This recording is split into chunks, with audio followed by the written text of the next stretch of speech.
never be able to break my family.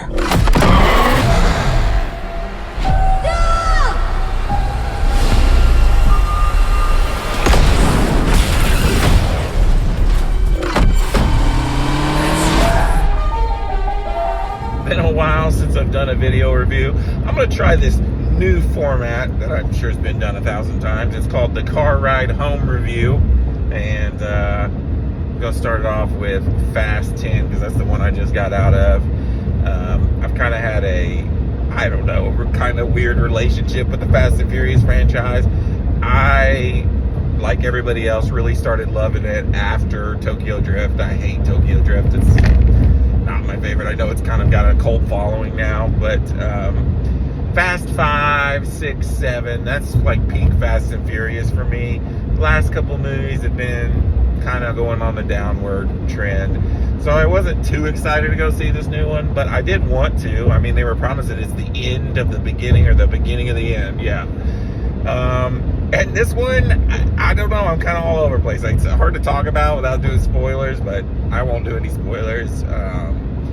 It's kind of reminded me of the Fast and Furious version of Infinity War, for a whole bunch of different reasons. There's a lot of like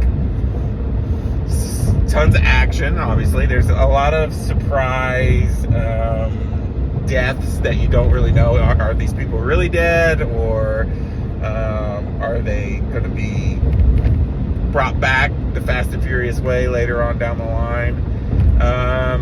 There's a huge cliffhanger at the ending. It feels like they just filmed this was like the end of the halfway of the movie, so maybe that's why we're gonna get a part 2.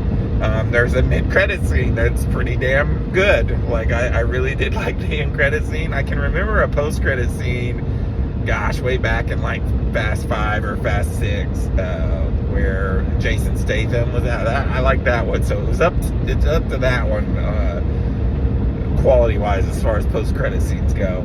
I will say it's fighting with itself. Like, I feel like this one is not as serious as the last one was, but also it doesn't fully embrace the ridiculousness that Fast and Furious has become, and it's having that battle. So I think most people will enjoy it. Like, for me, I want it to go one way or the other. Like, I don't really like the super soap opera-y, cheesy dialogue, and we do get that in this movie, especially at the beginning. I don't like that it takes itself so seriously sometimes. I liked it more when it embraces its ridiculousness, and it does do that a lot in this movie. There are scenes in this movie that are so ridiculous. I mean, no one goes to space in this one, so but it's fun, it's action-packed.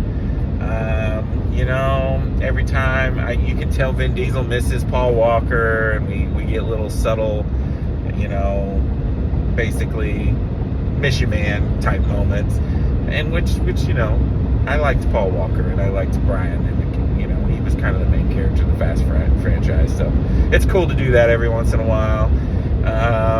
And you know, I enjoyed it. I like this one better than the last couple ones. Is it as good as like Fast 5? No, that's like the best one to me still. But I will say their combination of cliffhanger and post-credit scene and just good action, and its ridiculousness, had me a little more interested in what's next. I do think this franchise needs a rest. I think one more movie. I know they're already talking about maybe it's going to be a trilogy, but one more movie to finish it off, and then let's take, you know, 5-6 years, let it breathe a little bit, and then maybe we do a reboot or a spinoff. Another thing I'll say, we don't get enough Jason Statham in this movie. Maybe it's just me, but I love freaking Jason Statham, and I could have done without like the Brie Larson character. I thought she was kind of pointless, or this other random character they bring in here where you're like, oh, everybody's related to everybody, you know. But I like Jason Statham, so maybe deep down inside I just want another Hobbs and Shaw, because I love Jason Statham's character, and for what brief like 5 to 10 minute scene we get with him, it's great. So anyways, I enjoyed it. I think I'm going to give it a 4 out of 5. And yeah, until next time, peace out.